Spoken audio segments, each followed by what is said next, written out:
Great.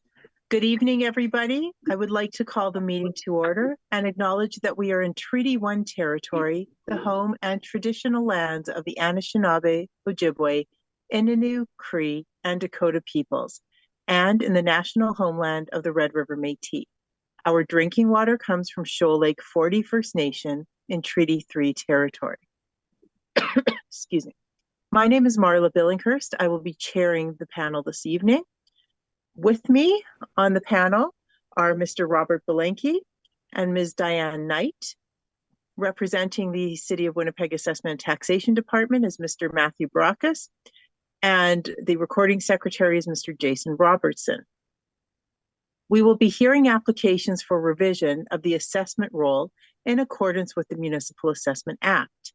The matters for which revision is requested have been described in each application, and we will limit discussion to those matters. The statements that are made at this hearing are sworn testimony, and anyone speaking to the matters must be sworn in.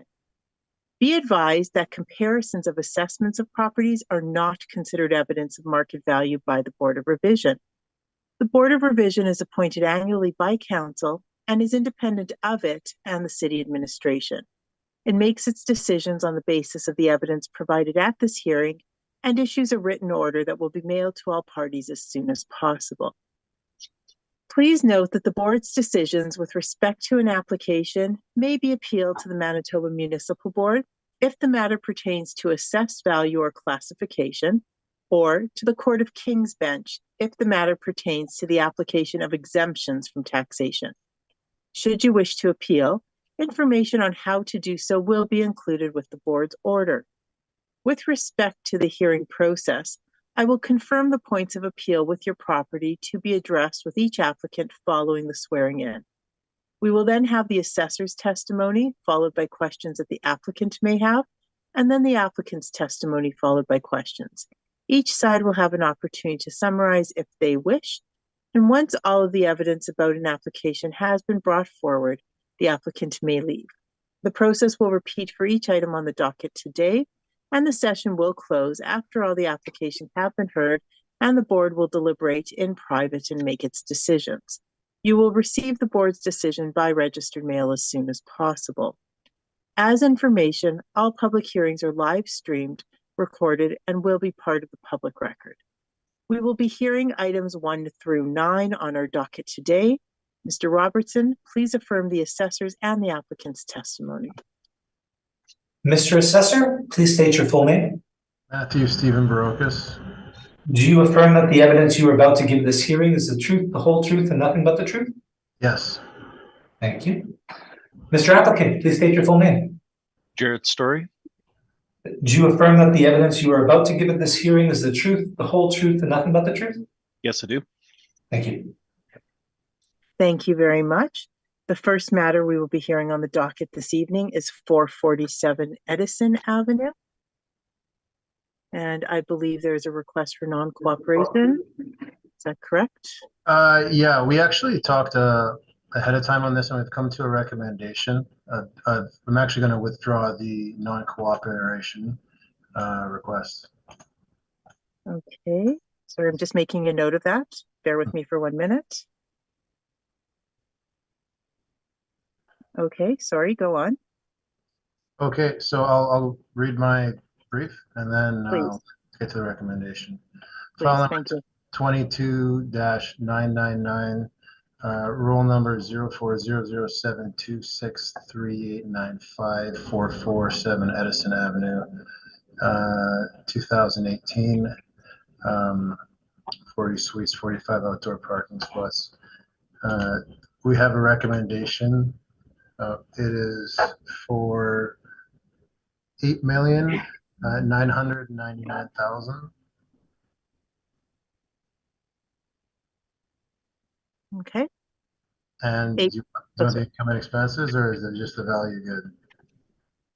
The value should be fine. That's Okay. fine. So it's $8,999,000. Yeah. Okay, thank you. Mr. Story? Yes, Madam Chair, we are in agreement with the recommendation. Thank you. Okay, thank you very much. Ms. Mr. Belenky, do you have any questions regarding this? No, I have no questions. Thank you. Okay, thank you. Ms. Knight? Was this just a cap rate thing? Oh, it was, let me see. I think it was just a cap rate thing, yeah. All right, thank you. Thank you. And I have no questions, so we can move on to the next matter. Thank you. The next matter on the docket, sorry, bear with me for 1 second now.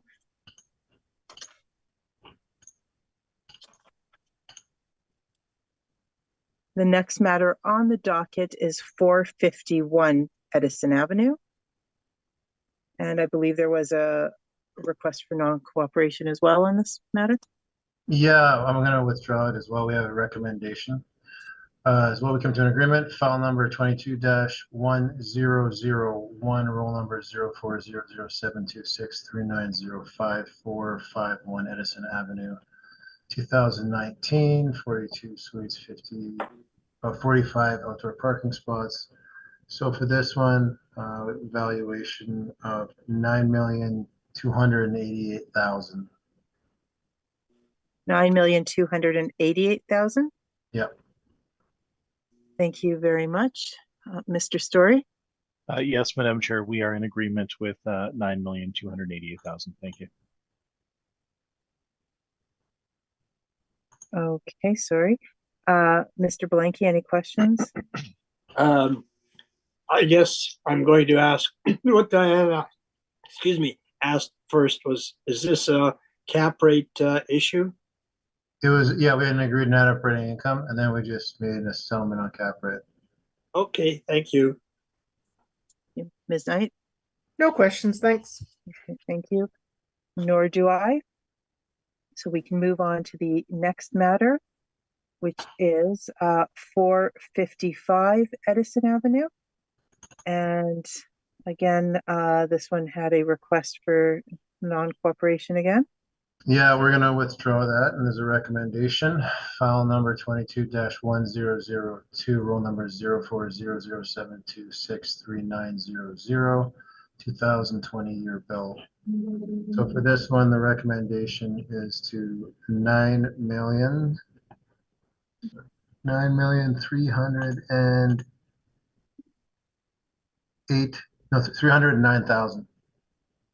9309. Yeah. Okay, thank you very much. Mr. Story? Yes, we agree with the quantum, Madam Chair. Thank you. Okay, thank you very much. Mr. Belenky, any questions? No questions, thank you. Ms. Knight? No questions, thanks. Okay. Sorry, I'm just making some notes, and obviously everyone speaks faster than I can write. Okay.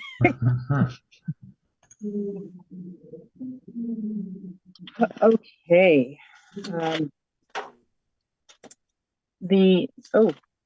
The next matter on the docket is 611 Jefferson Avenue. Okay. Please proceed when you're ready. File 22-1781, roll number 110416955500, 611 Jefferson Avenue, original assessed value $10,792,000. We also have a recommendation on this. We've worked out ahead of time. The valuation is $9,484,000. Sorry, can you just Say that again? yes, please. Sorry, I was just making a note. Okay, go ahead. Okay. So the recommendation is for $9,484,000. All right. Mr. Story? We agree with the quantum. Thank you very much. Okay, thank you. Mr. Belenky? No question, thank you. Ms. Knight? No questions, thanks. Okay, thank you. Nor do I. All right. Okay. Moving on, we are at 35 Marbury Road. So, Mr. Barkas, please proceed when you are ready.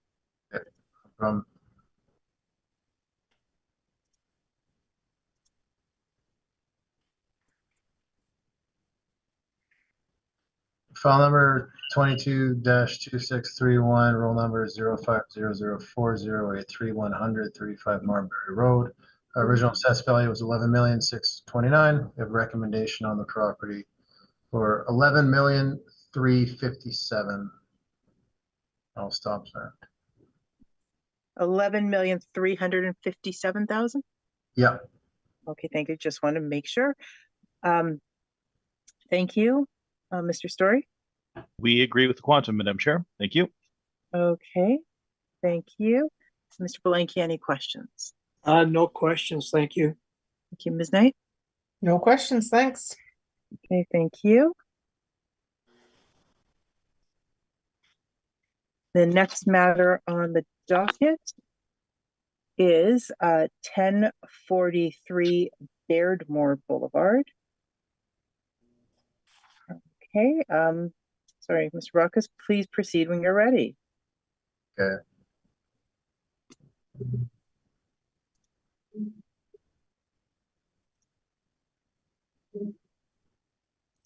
So we've got file number 22-1510, roll number 0306010250, 1053 Beardmore Boulevard.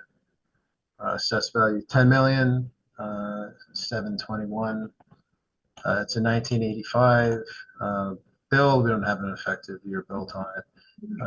84 suites, 84 outdoor parking spots as well. Page 2 shows no recent sales history and good compliance with handing over the info.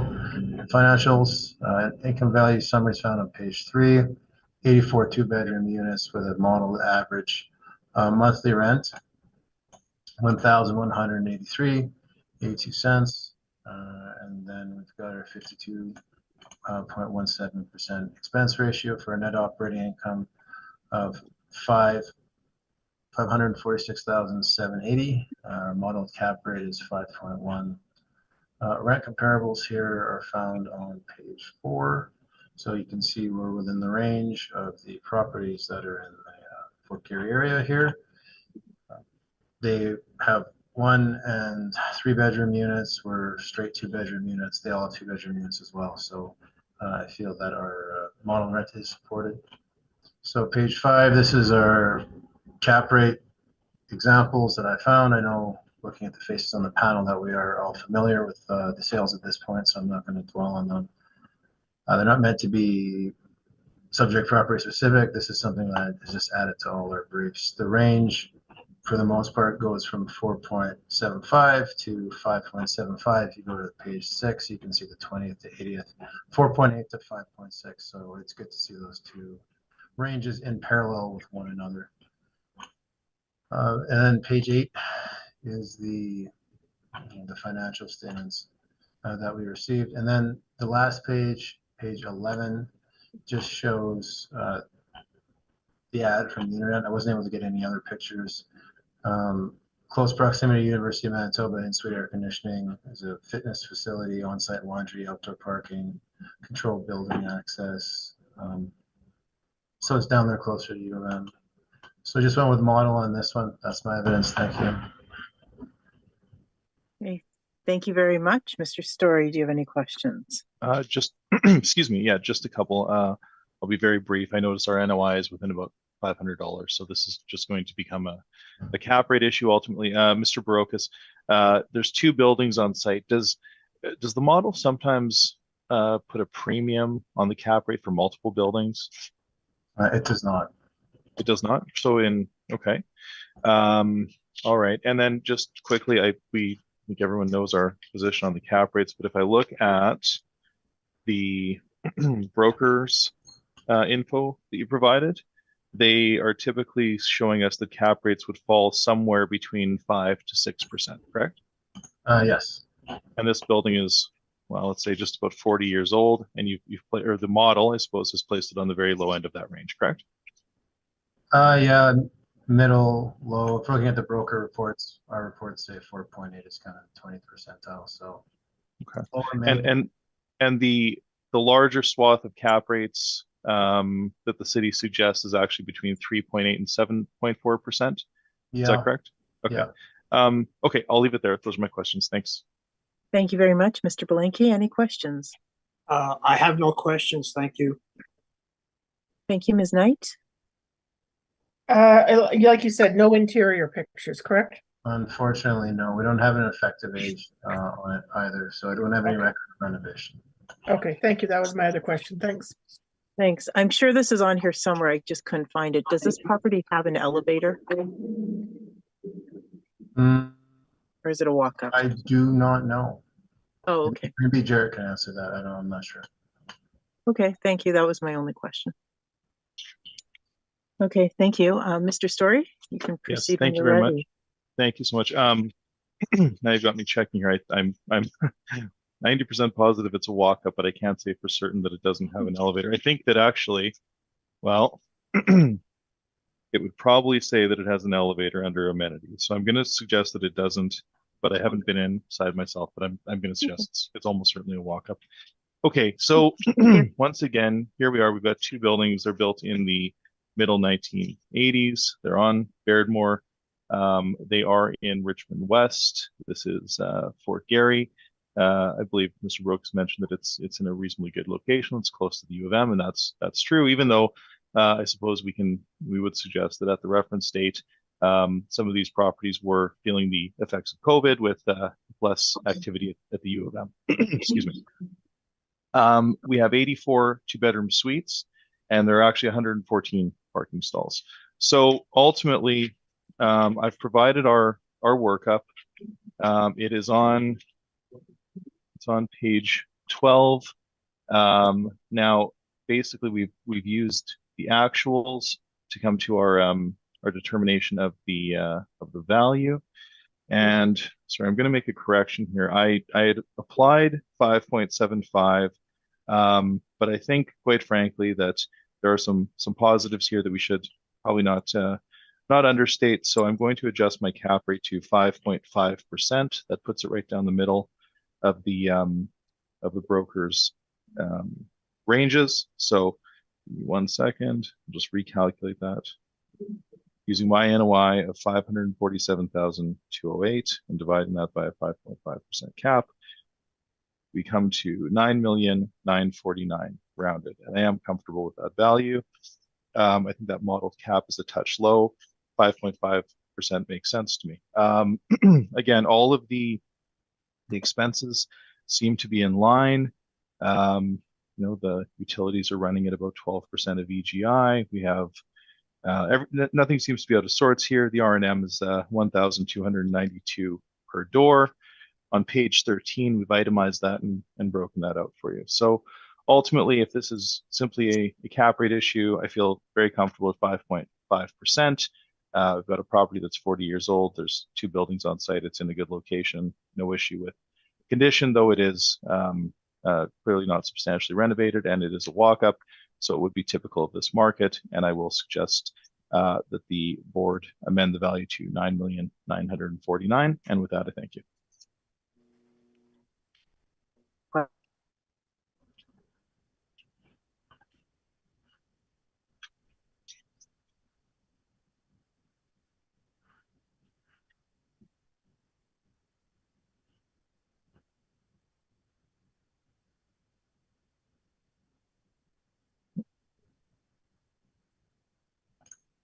We may have lost our chair, folks. Chairperson? You're muted.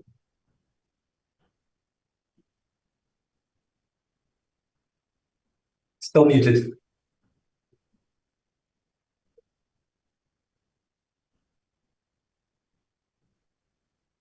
Sorry about that. There we go. I don't know what happened. I'm sorry. And then the mute button wouldn't work when I pressed it. I guess everything's tired already. It's late. Sorry. I'm sorry. Okay, I believe I was at any questions from Mr. Brock? No questions, thank you. Okay, sorry. Thank you very much, Mr. Belenky. No questions. Thank you. Thank you, Ms. Knight. I do have a question. On your listing on page 12, you just put the the potential rent, and then you put the vacancies included in that?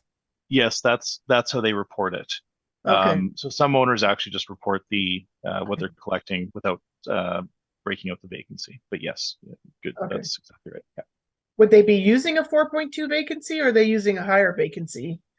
Well, that's a good question. I'm not sure. But a 4.2 vacancy in this area, I mean, it's reasonably competitive, as we've mentioned. It is commensurate with CMHC, and that vacancy is supposed to be applied to the useful economic life of the asset.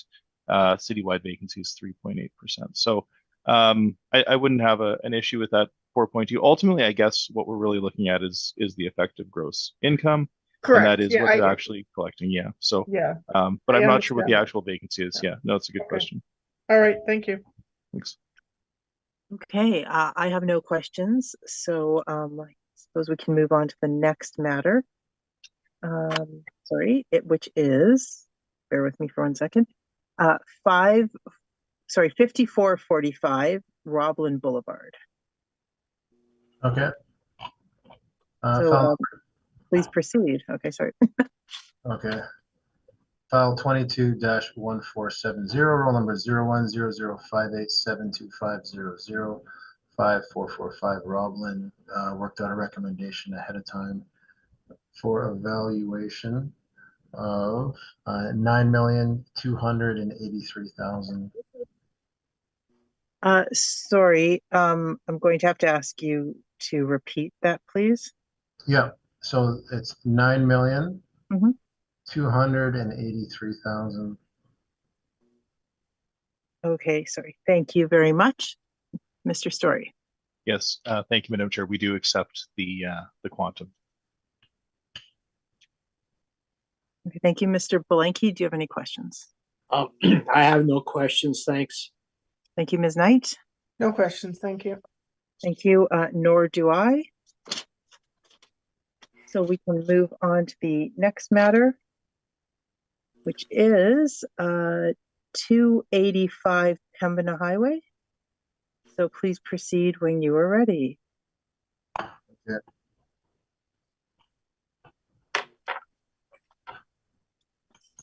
Just let me pull this up.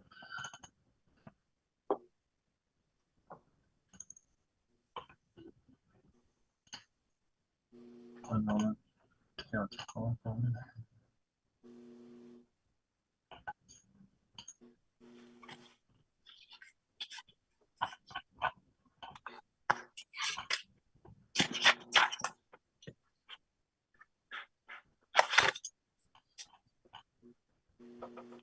All right, file number 22-1594, roll number 12021456100, 285 Pembina Highway. It's Manitoba housing property.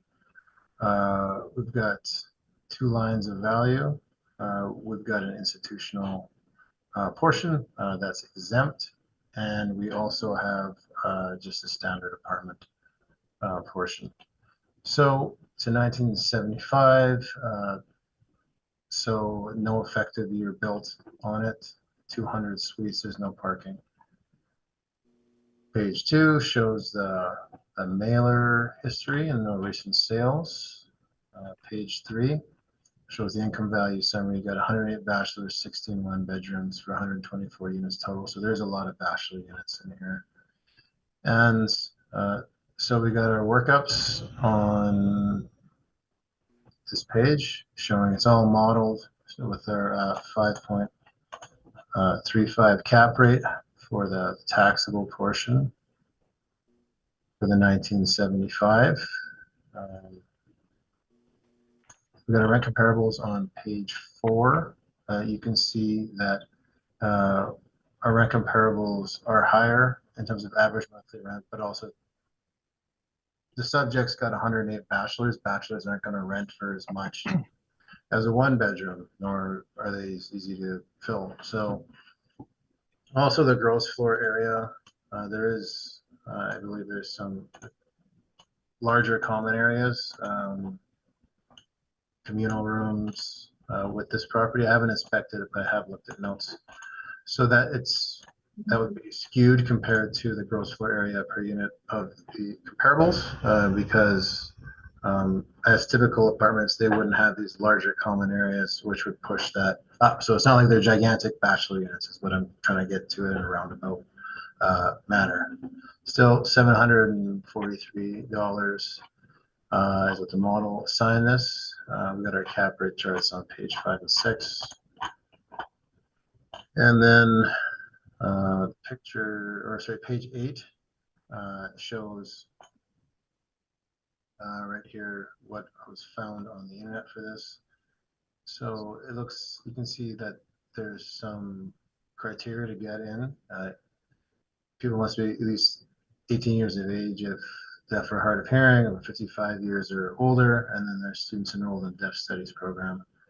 Rent is currently 30% of the tenant's gross monthly income. We don't have a disagreement in regards to the rent, unless something's changed in regards to net operating income. So it's just cap rate. So it says there's a variety of social and recreational activities held in the building. You can see the outside of the building on page 9, and then some photographs I was able to get from the YouTube video by pausing and starting and screenshotting, so you can get an idea of what the inside looks like. So you can see it's quite basic in nature. I mean, that kitchen's not bad. I've seen nicer bathrooms for sure. Page 11, and then his little courtyard. It actually doesn't look kind of looks nice on page 12. So overall, just on with the model on this one, it's a cap rate issue unless anything's changed. That's my evidence. Thank you so much. Mr. Story, do you have any questions? Yes, I'll just go through it quickly. It is a complicated property, though. Mr. Barocas, this is supported housing, correct? So it's all Yeah. rent geared to income? Okay. Yeah. And the panel members might know this as the Manitoba Center for the Deaf, correct? Yeah. Okay. Sure. And yeah. it was built in 1975 for this specific purpose, correct? That is correct. Okay. And just so we're clear, and I had to dig around to find this, but in terms of the suite count, I do notice that on your first page it says 200 suites, but there are 116 suites in this property, correct? 200. It says we have 124 on the other page. No, Yeah. Unfortunately, the room. What's your count? 116. Okay. I mean, ultimately, I can look into that. We do have the same net operating income, so Yeah. that's not an issue. Yeah, no, it's fine. I just want to talk because we're going to come down to cap rate, and I want to talk about the market's appetite for this type of property. But I guess are you aware then that there are 26 studio units, 75 bachelor units, and then 15 one-bedrooms? Are you aware of the breakdown at all? Not that breakdown, and I have to review based on the Okay. information given me today. Okay, and then so you're not aware that the studio units are 281 square feet? That's pretty small. Yeah. Well, that's an understatement. Those yeah. are. Well, I mean, you and I do a lot of these properties. We do a lot of social and a lot of market, and then that's closer to, I mean, it's a touch larger than a dormitory, right? So Right, this would be, yeah. yeah. Okay, so as long as we can agree on that, that's great. Now the other thing you touched on is, you're quite correct, the average square foot then per unit on page 4, we should disregard that 978. That would be, and the reason can we agree that is inflated is because there's a huge amount of common area in this property. Yep. And are you aware that there's even a theater in this building? No, I haven't inspected that. Okay. So there's a 182 square foot theater, and it's been there since I was young. I used to go see plays there. But okay, so we can agree though that this property, just as a general comment, would not be typical of what we see in the market in any way. It's got, and also, just so we're clear, can we agree it has a huge cafeteria and a huge commercial kitchen as well? Yeah, I mean, I'm looking at your brief now. I can see. Yeah. There it looks like a lecture hall at University of Manitoba, almost, right? Instead of cafeteria, and so there's a huge amount of common area, which is not typical of the market. No, that's a fact. Yeah. But Okay. So you know what? I'll leave it there. I'll save my comments for my and this is just model derived, and that's okay. that's Thank you, Madam Chair. That's good. Okay, thank you. Mr. Belenky, do you have any questions for the assessor? I have no questions for the assessor. Thank you. Thank you, Ms. Knight. Any permits pulled? Because that kitchen looks pretty new. I don't have any in my brief. And unfortunately, the room I'm stuck in today, I don't have access to that Okay. program, so I couldn't tell you. By looking at I mean, it doesn't look like they've done a heck of a lot. I'm just looking through Jared's pictures. You look at the hallways; they're very basic. You'll see when you get to his photos that Okay. I wouldn't consider this place renovated by any means. Okay. Okay, thank you. I have no questions, so Mr. Story, you can proceed when Yes. you're ready. Thank you very much. Okay, so here we are on the west side of Pembina. This is between Jesse and Warsaw. This is Earl Grey in the Fort Rouge neighborhood. Again, we've established this is the place that we might know as the Manitoba Center for the Deaf and the Deaf Resource Center. It has the it's called the Forrest Nickerson Theater, 182 seat theater auditorium. It's and it's not simply like a lecture hall. It is actually like a fully functioning theater with the whole kit included. So it's a very different type of property than we're used to seeing, which makes our exercise slightly difficult today.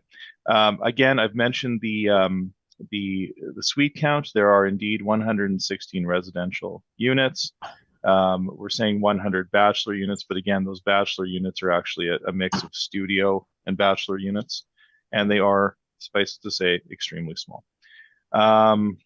Okay, so again, we have an auditorium, a commercial kitchen, multi-purpose space. Now that it hasn't come up yet, but that non-challenged or that unchallenged exempt space or institutional exempt space is indeed a daycare.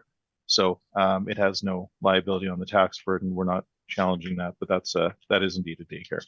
And I have some photos. Now, I mentioned that the City of Winnipeg cap rates run from, I believe it said 3.8 to 7.4. We have put this on the very high end. I will adjust that to 7%. We reviewed it again today. I think we have to recognize that this property is very difficult from a market view. There isn't an appetite indeed for these sizes of suites. There is commercial, or I should say, common area that is completely super adequate to the needs of most folks who are developing apartments. And then if there is any adaptive reuse, it would be extremely costly to renovate this building. So it is sort of a, let's say it is what it is, and it's functioning well for what it does. But if we look at it from a market perspective, if you were to purchase this property, you would assume that there would be a great deal of work that you would have to do. I've included photos. The condition would not be considered on the higher end. To be certain, it would be very basic. And again, I can't stress enough, this is a very atypical property, and that is why we are skewing to the very high end of what we agree to be the high end of the city cap rates. Now, if we were looking at this as a a cafeteria or a theater or some such thing, we'd be well above 7%, but we're trying to be fair and not distort the value, and try and look at this from a market perspective and have some consideration for if adaptive reuse was to be considered, there would be some consideration for a great deal of cost involved. So ultimately, with a 7% cap, the apartment income stream comes to $6,852,300. We add in the daycare at $688,000, and that would give us a total rounded value of $7,540,000. We think that's fair. Again, that value on the multi-res stream is $6,852,000, and the undisputed daycare at $688,000 gives us $7,540,000, and I am happy to take your questions. Thank you. Thank you very much, Mr. Brockes. Do you have questions for Mr. Story? Yeah, just in terms of you bringing it down from 7.4 to 7, is that due to the age of the property or the area of the property? I think the area is the one thing that it does have going for it. I think we can agree that it would be a desirable location. That's not an issue. So to drop it, almost half a point, I think that makes sense. I am conscious of the fact that this property is very unique in its challenges, but we also have to recognize there are some positives, and I would say that location is would likely be considered a positive here. Okay, and then the age of the property, 7% for a 1975 building that has, its eccentricities to it. You feel sense not too high? Well, if you look at the no, I don't. If you look at the actual maintenance required on a year-over-year basis with all of these different elements, and it's called them eccentricities. I like that. Yeah, this is a property with some very unique challenges. It's from 1975, but it's never generated an economic profit. So we have to consider that as well. It's not like a market apartment that's 1975 and it's been generating economic profit every year. And actually, I can tell you that when I was there, when I was quite young, when I pulled up the photos, the cafeteria and the auditorium looked basically exactly the same as they did in the late 1980s. So it does look true to that vintage. I think there are some challenges here. I think the location is good. So and I know you can appreciate this, it's a difficult exercise to determine a market value, but I think in this case, given all of these peculiarities, 7% is fair. Okay.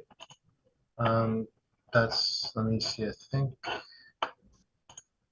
One moment.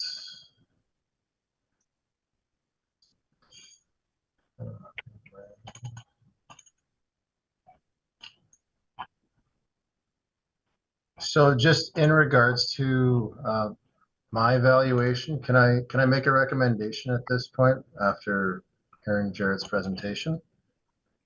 Absolutely. Go ahead. Okay, so what I'll do is, I don't think it's going to be accepted, but so I'll take our agreed upon net operating income for the 20G, and then I'll put it at 6% cap, because I agree with what Mr. Story is saying in regards to the physical challenges. I think it's more like a 6 cap than a 7, but I mean, that's something the board can decide. So the revised estimated market value for the 20G portion is $7,994,000 rounded.